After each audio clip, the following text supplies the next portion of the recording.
Welcome, fellow humans, Wizuko here. Throughout the years, the video game world pleased us with awesome NPCs and characters. Some of them touched and moved our hearts, some infuriated us and touched our fists and thirst for blood. All in all, video game characters are coming in huge variety. Today, however, I want to talk about my personal 10 most favorite video game guys. Those gorgeous men have to be from 10 different games. I didn't allow myself to mention one game twice. And they got to have impressed me in one way or the other. Of course, that means I only consider guys from a game I've actually played. Maybe your most favorite video game character is among mine too. Let's find out. I'll show you the way of the ancient sea. As one of the most iconic Soul Calibur characters, Kilik has a dear place in many fangirls' hearts. In typical hero fashion, Kilik lost his parents at a young age and was raised by monks. There, he also met a girl whose name is near impossible to pronounce correctly, who became like a sister to him. Unfortunately, when things go well for a hero, things tend to go south really quick. So she died, tragically, and left him scarred forever. And women just love men with scars, right? I want to be with you too, but there is just no way. The full backstory is actually super interesting and intriguing, but in a beat 'em up, the story is not like the main thing you see. The cutscenes are short and not always telling you the full story, like in Soul Calibur's case. I stumbled across Soul Calibur the first time when the second part was released for the original Xbox. I was still very young at this time, and I only remember two things that impressed me about Kilik back then. It was relatively easy to beat my brother with Kilik, and there was fire when I accidentally triggered a special attack. I really came to appreciate Kilik much more when I got Soul Calibur 4. I hadn't played a lot of beat-em-ups until then, only when we had people over and didn't know what else I could do with them. But Soul Calibur 4 was very enjoyable and was my prime time of beat-em-up games. I never before and never after played this much of any beat-em-ups ever again. I played it alone pretty often, and I wasn't good or anything, to be honest. I wouldn't consider myself a good Soul Calibur player, especially when I look at gameplay from other players that you can see online right now. I don't think I would stand a chance against any of them. But I enjoyed myself. I picked Kilik over other characters. I always thought that he was the most heroic one. He did have his own faults, but in the end, I think that he was the purest one, because he might have been corrupted, but not because of his own self, not because of his own decisions. He was made this way, and he overcome it. And in the end, he just wanted to restore balance and pace for everyone. He looked cute, he was edgy, and the tragic love relationship that he had going on with Xianghua made him even more likable and interesting to me as a teenage girl. Or what do you think?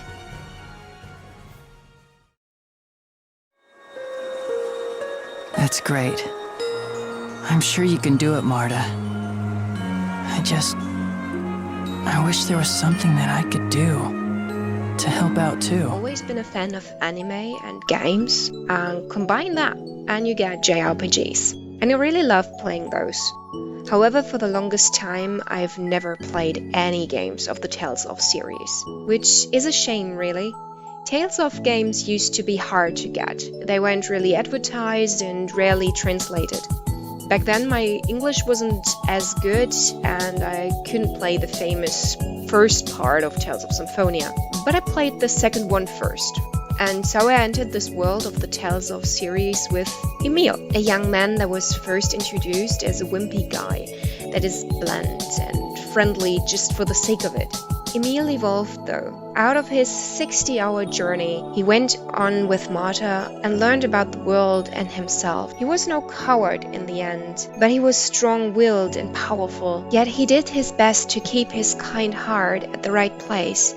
to respect people, and to try to overcome his hate and come to understand people rather than blindly judging them. Emil will always have a special place in my heart for his courage and kind heart. He is a person I look up to and can honestly say, I want to be a little bit more like you. I think he's not appreciated enough as a character. A lot of Tales of characters get their own spin-offs or get references. Emil, however, didn't get anything like that. And even in the fan base of Tales of, I don't really see him that often.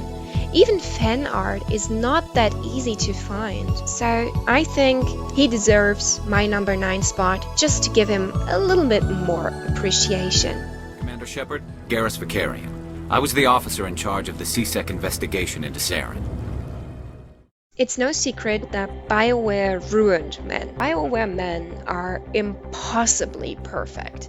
I mean, they literally exist just for you. And I think one good example is Garrus from the Mass Effect series. The relationship with Garrus holds weight. Not only because you've known him since the very beginning, he is one of the first characters to join your crew after all, but also for his loyal character. He's like the Batman of the Mass Effect universe. He has a strong sense of justice and desire to help those who are treated unjust. What I love most about your relationship with Garrus is that he loves Shepard for who she is and supports her. He's not afraid of being challenged by that woman.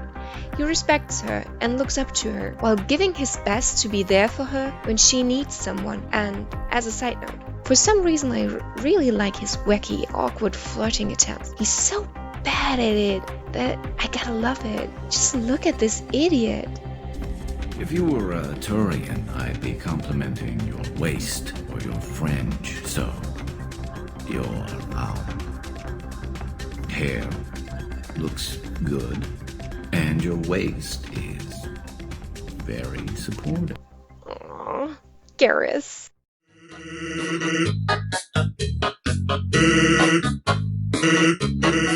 Very hard to leave Sans out.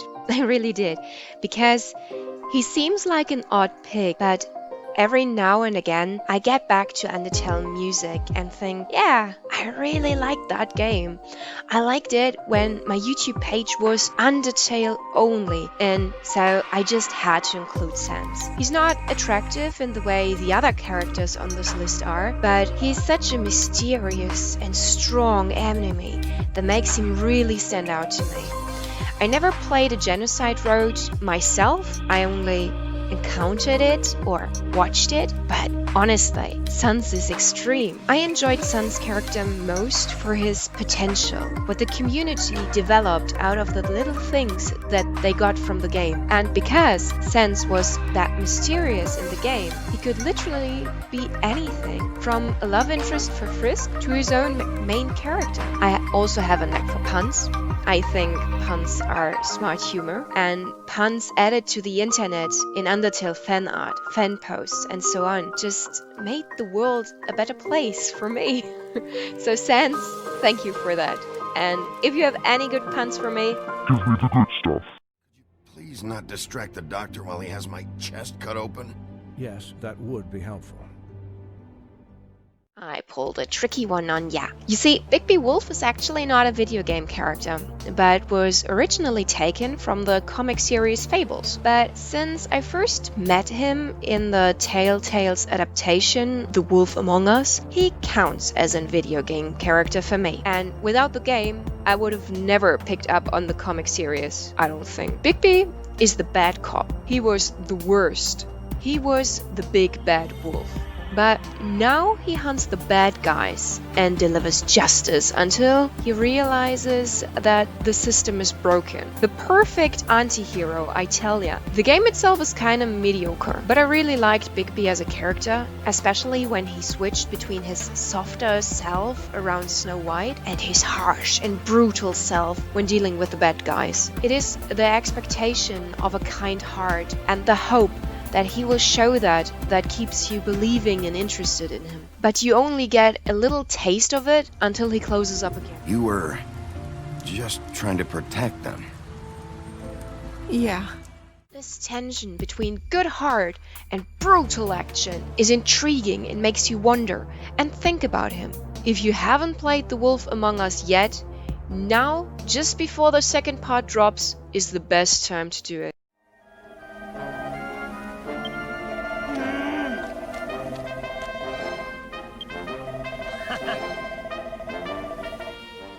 One could argue that a building sim is an unusual place to find a favorite video game character, but Dragon Quest Builders 2 is no ordinary building sim, and Melroth is no ordinary guy either. Melroth appeared in 2 main series Dragon Quest games and in a lot of spin-offs, but I think he plays his biggest role as your sidekick in Dragon Quest Builders 2. While you can create almost anything you want, he can smash your enemies like flies, and he becomes kinda your bodyguard, while you two build yourself your own little island. That premise alone sounds so romantic, it's unbelievable that it's not official romance in the game. But I tell you, the community got you covered there. The amount of fan comics about them is awesome. Melroth cares for you in his childish, wacky ways and really wants to protect you and for you to improve and form a bond with you. The fact that he is pretty much the strongest character in the game makes him feel badass. So when he tells you he's gonna protect you, it's really true, he does. When you faint in the wild, he will pick you up, carry you to the nearest safe spot. When you get in trouble or when you are attacked, he will protect you. And since no matter if you are playing female or male in the game, he will be stronger than you. You will never have this strength. Plus, extra side note, he is super adorable in the graphic style of Dragon Quest Builders 2. He's so freaking cute! Lieutenant Anderson, my name is Connor. I'm the android sent by CyberLife. Games like Detroit Become Human are hard to balance when it comes to gameplay. Giving meaningful choices, an emotional story, and fun quick-time events is technically and creatively challenging. And I think Connor's gameplay hit that part home the most. The gameplay was the most challenging with all the puzzles and hiddens that you had to find, the threat of you dying you had to keep in mind in almost every mission you played with Connor, and the beautiful relationship you had or had not with Hank was just put together perfectly. I do admit that Connor, being a pretty boy as he is, also led to him having this spot. I mean, he looks good in every scene. He looks handsome. If you didn't already know, the actor of Connor, Brian Deckard, is also a gamer, and he and his gorgeous wife stream over at Twitch and also make YouTube videos. His community is super loving and crazy positive, and also obsessive over dogs. So if you didn't check this out, I would recommend to give this a shot too, because look at Connor. He is eye candy. He really is eye candy. You cannot deny. I may never take my eyes off you again. Unless I'm about to run into a wall. We made it, guys! We have now arrived in husband material territory. Introducing Star. I have no idea how to pronounce this in English, because this is actually a German word, which means iron. Actually, he's the one that is responsible for my rule for one guy per game policy. Fire Emblem is packed with a lot of awesome characters and or stereotypes. I could make a list about the top 10 best Fire Emblem guys or girls alone, but I didn't want that, so I had to decide on only one character. And my choice was simple. Stahl wins by fair amount. He is one of the very first characters to join your army in Fire Emblem Awakening and can be overlooked quite easily at the beginning, since he is a simple, friendly and nice knight. Nothing too fancy about him at the beginning. And so in my first 2 rounds of Fire Emblem Awakening, I mostly overlooked him. But on my third, I really built our relationship up and discovered that not only that he's one of the strongest and most reliable characters in the game, but he's also extremely nice and respectful. When I shipped him with Cordelia in my second run, he picked my interest in the way he wasn't forcing himself onto her, but still fought for her heart and wouldn't give up. I adored him for that and really fall for him, making him my favorite Fire Emblem character. He managed to never give up on her and to really pursue her and really make her fall in love with him too, but with so much respect for her own opinion and wishes that he would never force her or force himself onto her. This is amazing, and which is why I love Stahl. So I have a fun fact for you though. But please remember what I said before the fun fact. Because I actually also wish there was this one guard in Fire Emblem Three Houses, and I really wished for him to be a romance option. Because if he was, I tell ya, he would have had this spot, and I couldn't even explain why. I love this guy. No reason behind it. I just really needed to let you know that I would die for this one guard. This one NPC that didn't even get his own name. If a man and a woman go to the Goddess Tower and make a wish, it's sure to come true. I have a wish, but I can't find anybody to make it with me.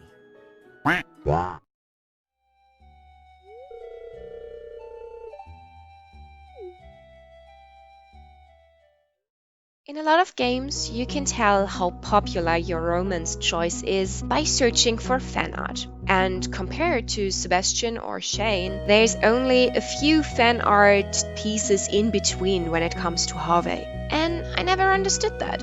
Harvey is polite, has an interesting hobby, is friendly and caring. He does have his own baggage with his lost dream of becoming a pilot, but he is not a broken person. He is in a good place and really able to help people because he can help himself. He is insecure, what makes him cute and adds to his charm. I like his color scheme with all this green and red touches that don't really fit together but kind of fits his personality. And his heart events were super nice. I thought the balloon event was an awesome idea. He shared what he loved and overcame his own fear, showing just how much you mean to him.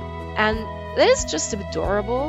Harvey is my choice whenever I play a female farmer in Stardew Valley. And I don't know, I mean, we all have our favorite love options, and usually when I play a video game, I don't change my romance options. I usually only change them when I play with a different gender and there is no homosexual option. Then I switch to the other gender and look at other options for love romance stuff. But usually I always stick to the same. And in my first playthrough of Stardew Valley, it was hard to pick one because I kind of fell in love with the game as a whole. And I really had a knack for Penny also, and I had found Alex was very sweet with his very dark background when you get to know him and you didn't suspect it. It was a big surprise when it happened that he was actually also damaged by his past. But sometimes you just have this feeling that this is the romance option for you,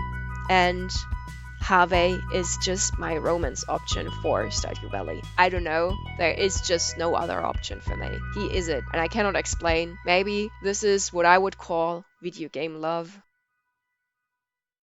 So, you've came this far, you've seen my top 9 candidates, and only number 1 is left. But before we go and see who is my number 1 spot, here are some honorable mentions. Dust from An Illusion Tale. Nathan Drake from Uncharted. Yuri from Tales of Vesperia. Frederick from Eternal Sonata. Jim Pickens from the Sims 4 series, because no woman could resist this man. Dux from Mutant Year Zero. But most of all, Waluigi. You are welcome for this image. So, the moment we have all seen coming, literally, my number 1 spot. I picked it in Lothering. I remember thinking, how could something so beautiful exist in a place with so much despair and ugliness? He, the man, the reason for the top 10, the reason for many fans to even have such a top 10 in their mind. Alistair. He's not a surprising pick. He is one of the most beloved romance options in video game history, and for good reason. He's got it all. The looks, the hair, the voice, the dialogue, the tragic backstory, and the humor. He is just far too perfect for real life. But the reason he stuck with me so much and will never lose his first place in my heart is the surprise at how he became my love interest in Dragon Age Origins. Back in 2009, I was young and I preferred to play games I already knew over and over again instead of trying new ones. My dad, however, was and still is a huge video game fan and bought Dragon Age. I was watching him play and was super intrigued. I didn't know anything about the game at this point though, so when I picked the game up to play it myself, I didn't know there was an option to romance the NPCs, and so when I got the rose... Do you know what this is? Yes, absolutely. I'm trying to trick you. Is it working? I was surprised and touched for real. I didn't expect this to happen. I didn't have any romantic experiences at this point. And in a video game, never. I never had even such dialogue experiences in a video game. So I consider Alistair my first boyfriend ever. Even though it might not even have been real, I learned a lot about what I want in a relationship and what it is that I can give to another person. I played Dragon Age for months on end, and I still play the game from time to time, just to visit my man. In my warden life, I imagine Alistair and me living their life to the fullest, through all the circumstances, of course. And I think this is the most touching thing of all, that an NPC character can provide this level of emotional support to you, that a fictional character can become so dear to you that you even become this protective and create this story in your mind that there was actually something real between you two, even though clearly this is just a program and clearly this is just a video game, but it had something to it. And out of all those 10 people, I'm even calling them people, out of all those 10 characters, Alistair really did emotionally touch me and really added a lot to video games for me. And this experience of never really coming out of my comfort zone, and then coming out of my comfort zone and finding this treasure that is Dragon Age Origins, changed me as a gamer a lot. So this could be it. Soon this will be finished, one way or another. And I love you. Always. So yeah, that was my top 10 most favorite video game guys. Thank you so much for watching and for making it through. I know it's a little bit wacky here and there. I still have to figure out some stuff, and a lot of the things that I've done so far are just trying out what I can do, what I can edit, what I can actually accomplish in writing and stuff, and what I actually have to say. And I'll continue doing that. My next planned video is a female version, and I would be very glad to hear your top 10s or suggestions or anything that you have for me that I could do better or that you liked about the video. I would be looking forward to you and to see you next time, and until then I hope you'll have an awesome day. See you then, bye!